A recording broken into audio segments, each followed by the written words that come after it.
बिस्मिल्लाहिर्रहमानिर्रहीम। Dear students, welcome to Excellence Online Education. Physics की class में खुश आमदीद।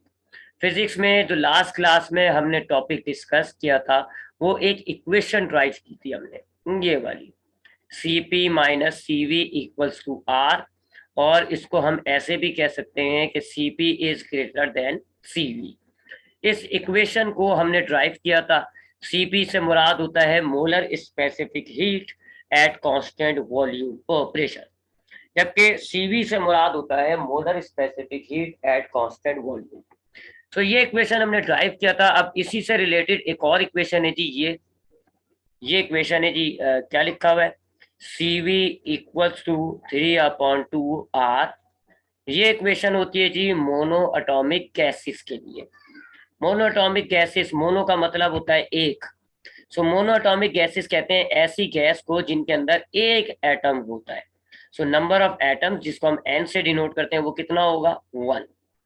सो अगर हमारे पास एक मोनो अटोमिक गैस है, यानी एक ऐसी गैस जिसका सिर्फ एक एटम है, या यूं कह लो कि हम गैस के सिर्फ एक एटम की बात कर रहे हैं, सो उसमें मोनोटॉमिक गैस में सीवी जो होता है, सीवी वो किसके बराबर होता है जी, 3/2 आर, यानी कांस्टेंट है। क्योंकि 3/2 ये तो कांस्टेंट होता है, जबकि आर की वैल्यू आपको पता है जी कांस्टेंट होती है 3.814, तो ये कांस्टेंट बनता है। इस इक्वेशन को हमने ड्राइव करना है।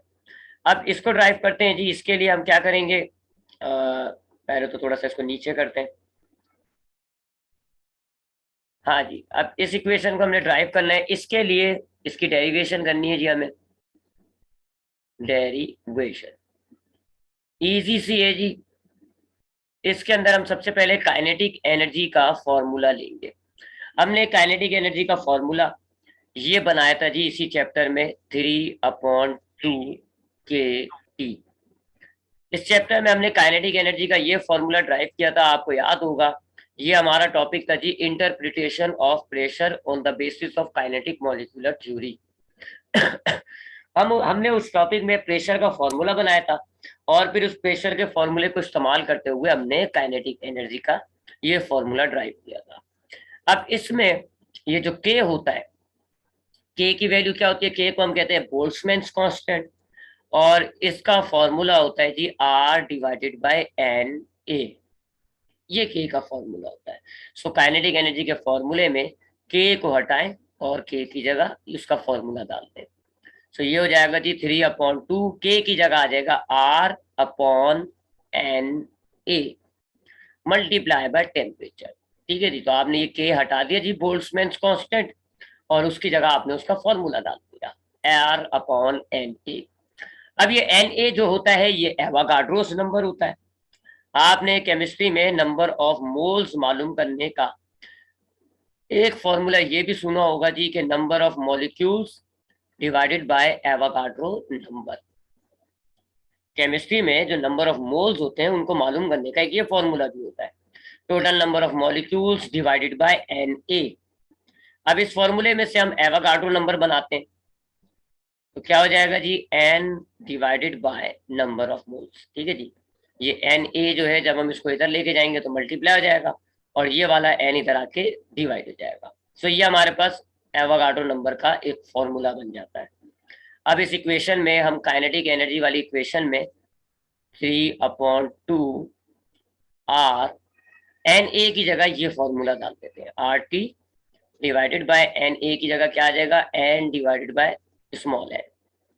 ठीक है, तो अब तक हमने दो फॉर्मूले डाले जी। सबसे पहले हमने के हटाया और उसकी जगह ये फॉर्मूला हमने डाल दिया R/Na।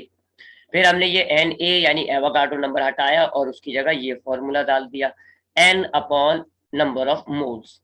अब ये जी नंबर ऑफ मोल्स है, इसको R के पास लेके चले जाएंगे, मल्टीप्लाई हो जाएगा, K equals to 3/2 nRT divided by capital N। ठीक है जी, डिनोमिनेटर का जो डिनोमिनेटर होता है वो जाके नोमिनेटर में आ जाता है। सो हमने डिनोमिनेटर का डिनोमिनेटर जो है वो नोमिनेटर में ले गए। सब ये हो गया जी हमारे पास फॉर्मूला। अब चूंकि हम जानते हैं कि ये मोनोटॉमिक गैस है, और मोनोटॉमिक गैस में नंबर ऑफ मॉलिक्यूल्स जो है वो 1 होते हैं, लिहाजा इस n की जगह आप 1 लिखोगे और 1 लिखना बेकार हो जाता है। सो काइनेटिक एनर्जी का जो फॉर्मूला है अब ये रिड्यूस होके क्या हो गया जी 3/2 nRT। ठीक है जी, नीचे जो डिवाइडेड बाय n था, n की जगह 1 आया और 1 हम लिखते नहीं है। अब इसमें से आप ये जो नंबर ऑफ मोल्स हैं और ये जो टी है ये मल्टीप्लाई हो रहा है, इसको दूसरी तरफ लेके जाएंगे तो डिवाइड हो जाएगा, kinetic energy divided by N T. ठीक है जी, एन टी इक्वल्स टू 3/2 और ये आर। ठीक है जी, तो ये एन और ये जो टी ये दोनों मल्टीप्लाई में थे, काइनेटिक एनर्जी के पास गए तो ये डिवाइड हो गए। अब इसको इस हिस्से को हम चेंज का फॉर्मूला बना देते हैं, तो ये चेंज इन काइनेटिक एनर्जी हो जाएगा, divided by number of moles तो चेंज नहीं होता लेकिन टेम्परेचर चेंज हो जाएगा जी, टेम्परेचर हो जाएगा delta T equals to 3/2 are.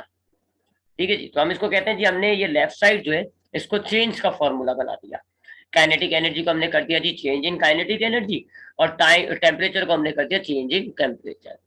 अब ये जो काइनेटिक एनर्जी का चेंज होता है जी delta Q divided by N delta T, ये सीवी का एक और फॉर्मूला होता है, molar specific heat at constant volume जो है, जिसका एक फॉर्मूला तो आपने ये पढ़ा delta Q divided by N delta T, उसका एक फॉर्मूला ये भी होता है। क्यों? क्योंकि जो कांस्टेंट वॉल्यूम होता है, कांस्टेंट वॉल्यूम में वर्क तो नहीं होता, सो कांस्टेंट वॉल्यूम में जितनी आप हीट सप्लाई करते हो उससे आपकी इंटरनल एनर्जी चेंज होती है। आपको याद होगा आइसोकोरिक प्रोसेस आपने पढ़ा है, कौन सा प्रोसेस? आइसोकोरिक। और आइसोकोरिक प्रोसेस में वॉल्यूम जो है वो फिक्स होता है। सो आइसोकोरिक प्रोसेस में हमने ये देखा था कि जो डेल्टा क्यू होता है वो डेल्टा यू के बराबर होता है, यानी कोई वर्क नहीं होता, आप जितनी हीट प्रोवाइड करेंगे उससे इंटरनल एनर्जी चेंज हो जाएगी। इस इंटरनल एनर्जी को आप डेल्टा टी भी कह सकते हैं। सो ये हो जाएगा जी delta Q is equal to delta T. ठीक है, तो अब आप यहाँ पर इस इक्वेशन में ये आपके पास सीवी का फॉर्मूला है, इसमें क्यू की जगह आप क्या डाल देंगे? Delta T divided by N delta T. उसके बाद हम जानते हैं जी कि ये जो टेम्परेचर होता है ये काइनेटिक एनर्जी से डायरेक्टली प्रोपोर्शनल होता है, तो ऊपर के जो डेल्टा टी है उसको आप काइनेटिक एनर्जी लिख देंगे, change in kinetic energy divide by N delta T. ठीक है, तो सीवी का एक ये फॉर्मूला भी बनता है। ठीक है जी, तो इतना करके दिखाने की जरूरत नहीं है, बस ये बात लिख देते हैं। सो ये जो हमारे पास है जी लेफ्ट साइड पर delta Q delta kinetic energy divide by N delta T, ये किसके बराबर है? सीवी के। सो इसको हम हटा के इसकी जगह सीवी लिख देंगे, तो सीवी क्या हो गया जी 3/2 आर। ये हमारे पास इक्वेशन ड्राइव हो गई। सीवी जो होता है वो किसके बराबर है? 3/2 आर के। तो एक छोटी सी डेरिवेशन थी, इजी थी। हमें क्या साबित करना है कि सीवी जो होता है वो 3/2 आर के बराबर होता है। हमने क्या किया? हमने काइनेटिक एनर्जी का फॉर्मूला लिया, सबसे पहले ये जो बोल्ट्जमैन कांस्टेंट है इसको हटा के इसका फॉर्मूला डाला, आर अपॉन एवोगाड्रो नंबर। फिर उसके बाद ये एवोगाड्रो नंबर है इसको हटा के इसका फॉर्मूला डाला जी, number of molecules divided by number of moles. फिर इस नंबर ऑफ मोल्स को हम ऊपर ले गए जी, यहाँ आ गया। ठीक है जी, उसके बाद हमने क्या कहा जी? हमने कहा जी जो नंबर ऑफ मॉलिक्यूल्स है, चूंकि मोनोटॉमिक गैस है तो नंबर ऑफ मॉलिक्यूल्स 1 होता है, लिहाजा ये लिखना बेकार है। ये इक्वेशन आपके पास बनी। फिर एन और टी मल्टीप्लाई हो रहा था, इसको हम काइनेटिक एनर्जी के पास लेके गए तो ये ऐसे हो गया जी डिवाइड। अब ये इक्वेशन बन गई आपके पास। उसके बाद आपने चेंज कर दिया जी इस फॉर्मूले को, आपने कहा जी change in kinetic energy equals होता है ये काइनेटिक एनर्जी, और टेम्परेचर को चेंज की सूरत में लिख दिया। अब ये पूरा जो होता है delta kinetic energy divided by N delta T, ये बराबर होता है सीवी के। तो आपने सीवी डाला, आपका फॉर्मूला ड्राइव। तो ये एक छोटा सा फॉर्मूला था जो हमारा सीपी वाली इक्वेशन से ही रिलेटेड का, तो ये हमने भी ड्राइव कर लिया। तो यहाँ पर हमारे पास फर्स्ट लॉ ऑफ थर्मोडायनेमिक्स भी खत्म हो जाता है, और जो हमारे पास मोलर स्पेसिफिक हीट के जो टॉपिक्स थे वो भी खत्म हो जाते हैं। तो यहाँ आपका हीट चैप्टर का ऑलमोस्ट जो है वो तमाम टॉपिक कंप्लीट हो गए, एक टॉपिक रह गया, सेकंड लॉ ऑफ थर्मोडायनामिक्स। अब हम उसको स्टार्ट करने जा रहे हैं। Second law of thermodynamics, second law of thermodynamics. अब सेकंड लॉ ऑफ थर्मोडायनामिक्स को समझने से पहले हमें जरा दो डिवाइस को पढ़ना पड़ेगा, एक हीट इंजन और एक रेफ्रिजरेटर। पहले बात करते हैं हीट इंजन की। हीट इंजन, ठीक है जी, पहले हम बात करते हैं हीट इंजन की कि हीट इंजन क्या होता है। ठीक है जी। सो हमने जो है एक छोटी सी इक्वेशन देखनी थी, हमने वो छोटी सी इक्वेशन देख ली, CP minus C V equals to R, ये हमने कल देखी थी। आज हमने देखना था C V equals to 3/2 R, तो हमने वो भी ड्राइव कर लिया। बड़ा सिंपल सा इक्वेशन है, आपके नोट्स में इंक्लूड है, देख लिएगा। और हमने वो भी ड्राइव कर लिया। So first law of thermodynamics खत्म। अब हम बात करते हैं सेकंड लॉ ऑफ थर्मोडायनामिक्स की। तो सेकंड लॉ ऑफ थर्मोडायनामिक्स को पढ़ने से पहले आपको हीट इंजन समझना होगा कि हीट इंजन क्या है। पहली बात तो जी हीट इंजन होता क्या है, जरा इसकी देखते हैं जी। हीट इंजन क्या है? A device which converts heat energy into mechanical energy. Heat energy into mechanical energy, ये होता है जी हीट इंजन। हीट इंजन क्या है? एक ऐसी डिवाइस होती है जो हीट एनर्जी को मैकेनिकल एनर्जी में कन्वर्ट करती है। यानी कि उसको दूसरी सूरत में आप यूं कह सकते हो कि हीट एनर्जी को वर्क की सूरत में कन्वर्ट करती है। जब वर्क होगा तो आपका पिस्टन मूव करता है, और पिस्टन मूव कर रहा है, मूव हो रहा होता है, तो हम कहते हैं मैकेनिकल एनर्जी बन गई। तो हीट हीट इंजन क्या है जी? एक ऐसा डिवाइस है जो आपकी हीट एनर्जी को मैकेनिकल एनर्जी में कन्वर्ट करता है। इसके कंपोनेंट्स की बात करें कि हीट इंजन में कौन कौन से कंपोनेंट्स होते हैं, तो हीट इंजन के अंदर जी एक होता है हॉट बॉडी। हॉट बॉडी, इसको हम सोर्स भी कहते हैं। ठीक है जी, एक चीज ये होती है। दूसरी चीज होता है जी कोल्ड बॉडी, इसको हम सिंक भी कहते हैं। ठीक है जी, दो चीजें। तीसरी चीज होता है जी आपके पास वर्किंग सब्सटेंस होगा, या तो कोई गैस हो सकती है, कोई लिक्विड हो सकता है, जो कि आपकी हीट एब्जॉर्ब करेगा, फैलेगा, एक्सपेंड करेगा, वॉल्यूम उसका बढ़ेगा, वगैरह वगैरह। सो वर्किंग सब्सटेंस कोई गैस हो सकती है, या कोई ऑयल हो सकता है, कोई लिक्विड हो सकता है, वगैरह वगैरह। और चौथी चीज जो होती है वो बकायदा एक पिस्टन लगा हुआ होगा आपके पास। एक पिस्टन होगा जो मूव करेगा, तो हम कहेंगे वर्क मिल गया, और उस वर्क को फिर हम किसी भी टायर वगैरह के साथ जोड़ के मैकेनिकल एनर्जी में कन्वर्ट करते थे। तो एक हीट इंजन क्या है जी? एक ऐसी डिवाइस होती है जो आपकी हीट एनर्जी को कन्वर्ट करेगी मैकेनिकल एनर्जी के अंदर। इसमें क्या क्या चीजें होंगी? एक हॉट बॉडी होगा जिसका टेम्परेचर जरा ज्यादा होता है, उसको हम कहते हैं सोर्स। एक होगी कोल्ड बॉडी, इसका टेम्परेचर थोड़ा कम होता है, इसको हम कहते हैं सिंक। एक होता है वर्किंग सब्सटेंस, हॉट और कोल्ड बॉडी के दरमियान में वर्किंग सब्सटेंस होगा, जिसको आप गैस कहोगे, या तो गैस होगी वो, या कोई ऑयल होगा। और एक पिस्टन होगा जी, पिस्टन की मूवमेंट की वजह से आप इस हीट इंजन से वर्क हासिल करेंगे। तो ये होता है जी हीट इंजन। अब इसका एक डेमो लेते हैं जी। ऐसा होता है जी ये हीट इंजन। ये एक मैं इसका सैंपल डेमो बना रहा हूँ, जरूरी नहीं है सारे हीट इंजन ऐसे हो। ऐसा होता है जी। ठीक है जी, यहाँ पे ये पिस्टन लगा हुआ है। ये क्या है? ये यहाँ एक पिस्टन लगा हुआ है। आप जानते हैं जी पिस्टन मूव करेगा, तो इसको हम वर्क कहते हैं। जबकि ये वाला जो हिस्सा है ये कहलाएगा सोर्स, यानी कि हॉट बॉडी। सोर्स लिख देता हूँ मैं। सोर्स का मतलब है ये हॉट बॉडी, इसका टेम्परेचर जरा ज्यादा होता है, इसके टेम्परेचर को हम कहेंगे T1। और ये जो हिस्सा है, ये वाला हिस्सा, इसको हम कहते हैं सिंक या कोल्ड बॉडी। सिंक लिख रहा हूं मैं, सिंक या कोल्ड बॉडी, और इसका टेम्परेचर थोड़ा कम होता है, तो इसके टेम्परेचर को हम T2 कहेंगे।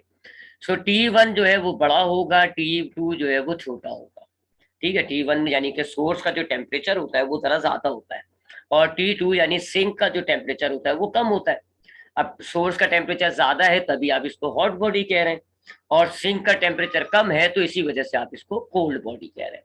तो चले मैं लिख देता हूँ यहाँ पे, ये हॉट बॉडी हो गई, टेम्परेचर ज्यादा है। ये कोल्ड बॉडी हो गई, टेम्परेचर कम है। और इसके बीच में यहाँ पे जो है ये वर्किंग सब्सटेंस, कोई गैस या कोई ऑयल वगैरह आपने भरा हुआ है, ये वर्किंग सब्सटेंस है। ठीक है जी। अब होता क्या है जी, सोर्स बॉडी से हम अप्लाई करते हैं जी हीट एनर्जी। हीट इंजन को आप अब देखो ना, हीट इंजन क्या था? Which convert heat energy into mechanical energy, यानी हीट एनर्जी को मैकेनिकल एनर्जी में कन्वर्ट करती। तो हीट जो है वो इनपुट होगी। आप हीट इंजन को कौन सी एनर्जी दोगे? Heat energy. और मैकेनिकल एनर्जी आउटपुट होगी, यानी आप इससे कौन सी एनर्जी लोगे, मैकेनिकल एनर्जी, ठीक है। तो इस हीट इंजन में जो हम इनपुट करते हैं जी, जो हम एनर्जी देते हैं वो कौन सी होती है, वो हीट एनर्जी होती है।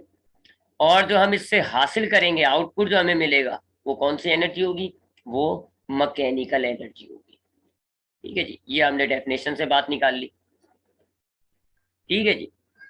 अब ये एक इंजन हो गया आपके पास। एक तरफ है आपके पास सोर्स जिसका टेम्परेचर T1 है, इसको आप हॉट बॉडी भी कहते हैं।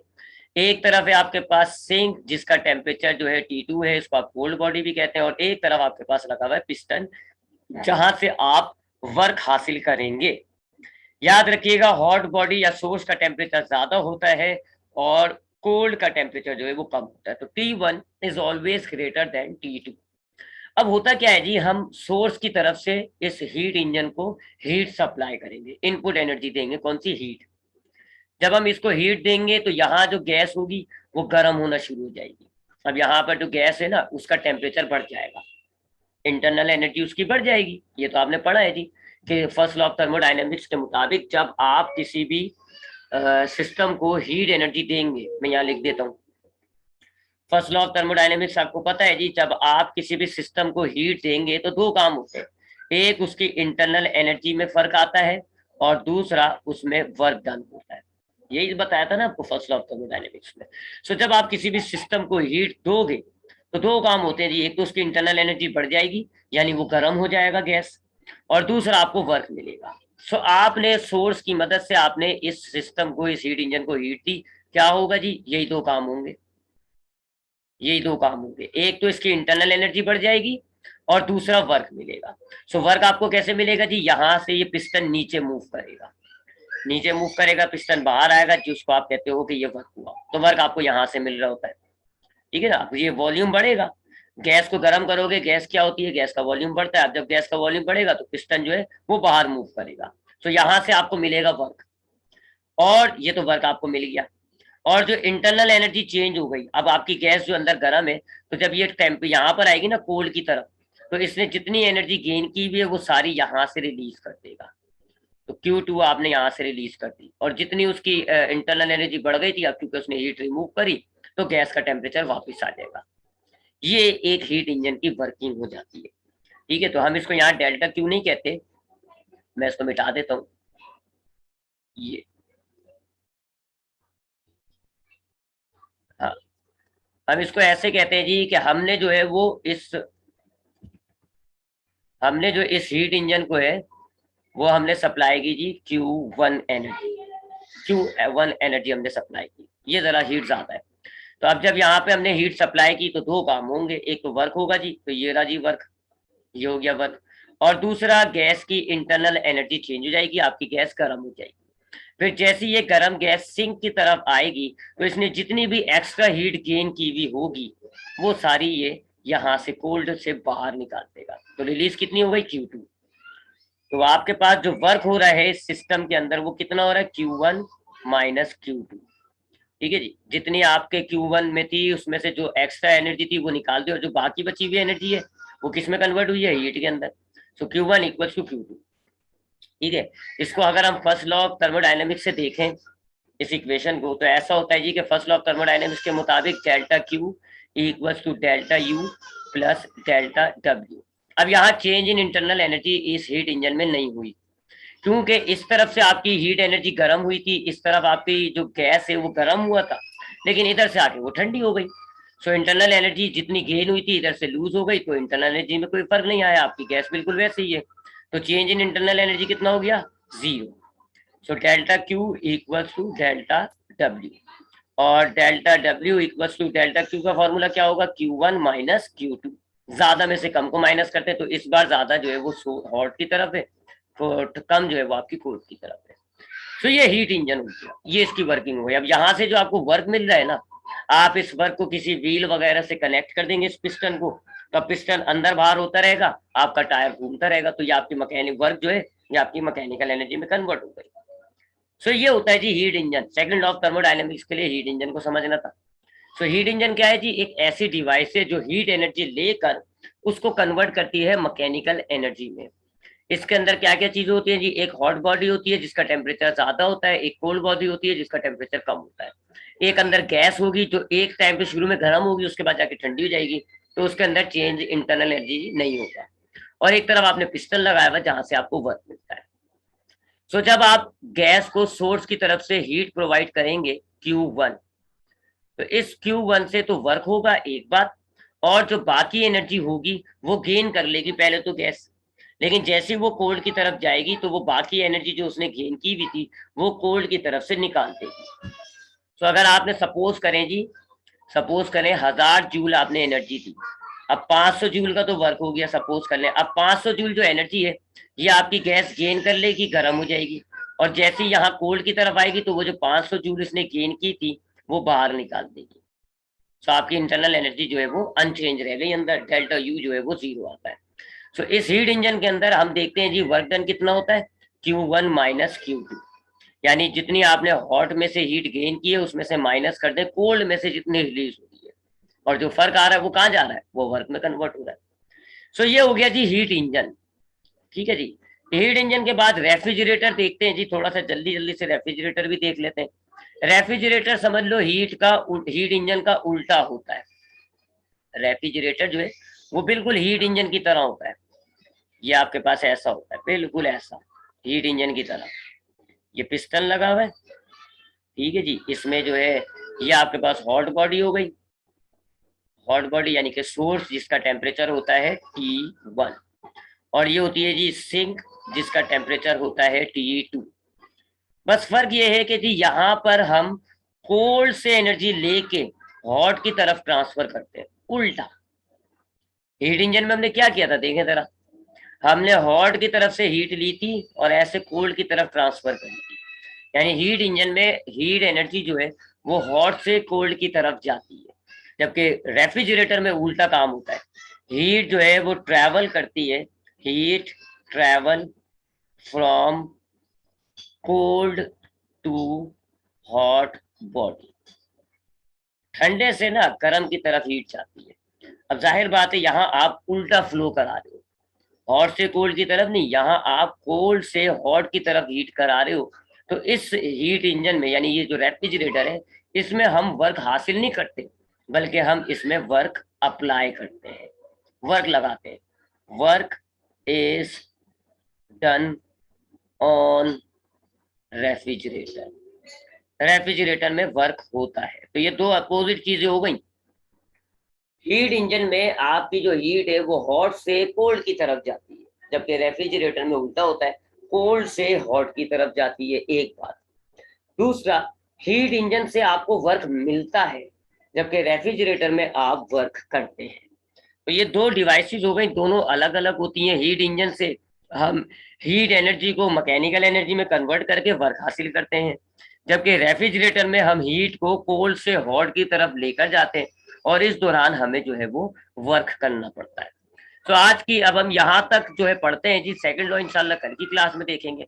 आज हमने क्या किया जी, एक सबसे पहले हमने की छोटी सी इक्वेशन थी ये वाली, CV इक्वल्स टू 3/2R, इसको हमने ड्राइव किया, और हमने बात की दो चीजों की। एक हीट इंजन क्या होता है, एक ऐसी डिवाइस जो हीट एनर्जी को कन्वर्ट करती है मैकेनिकल एनर्जी में। इस डिवाइस के अंदर हीट जो है वो सोर्स यानी हॉट बॉडी से ट्रेवल करके कोल्ड की तरफ जाती है और वर्क आपको मिलता है। इसका पूरा मैकेनिज्म मैंने आपको बताया कि हॉट बॉडी हीट गेन करेगी और दोनों काम होंगे, इंटरनल एनर्जी चेंज भी होगी, वर्क डन भी होगा। सो वर्क डन आपको पिस्टन से मिल जाएगा, और जो इंटरनल एनर्जी चेंज हुई है, तो अब गैस जब कोल्ड की तरफ जाएगी तो जितनी हीट उसने गेन की है उतनी वो निकाल देगा, और वापस आपका जो है हीट का जो आपकी गैस है उसका टेम्परेचर सेम आ जाएगा। तो change in internal energy ultimately 0 हो जाता है। तो वर्क का फॉर्मूला ये हमने छोटा सा बना लिया इंजन के अंदर, जबकि रेफ्रिजरेटर हीट इंजन का अपोजिट होता है। रेफ्रिजरेटर में हम हीट को कोल्ड से लेकर हॉट की तरफ जाते हैं, और इस दौरान हमें इस रेफ्रिजरेटर में वर्क करना पड़ता है। आपके जो घरों में रेफ्रिजरेटर लगे हुए होते हैं ये यही काम करते हैं। आप जब एक ऑब्जेक्ट को अंदर रखते हो तो अंदर जो रेफ्रिजरेटर के अंदर कमरा होता है जहां पर आप अपने खाने पीने की चीजों को रखते हो वो कोल्ड होता है, जबकि रेफ्रिजरेटर का जो पिछला हिस्सा होता है वो हॉट होता है। अब आप जब अंदर रखते हो ना, तो आपका वो जो रेफ्रिजरेटर है वो उस गर्म चीज में से हीट निकालेगा, कोल्ड से पीछे हॉट की तरफ ट्रांसफर करता है। यही किया जी उसने भी, वो कोल्ड से हॉट की तरफ हीट एनर्जी ट्रांसफर करी। और इस रेफ्रिजरेटर के लिए आपको वर्क करना पड़ता है, जो आप इलेक्ट्रिसिटी प्रोवाइड करके वर्क देते हैं। तो ये था जी आज का हमारा टॉपिक। इंशाल्लाह अब हम कल की क्लास में सेकंड लॉ ऑफ थर्मोडायनामिक्स को स्टार्ट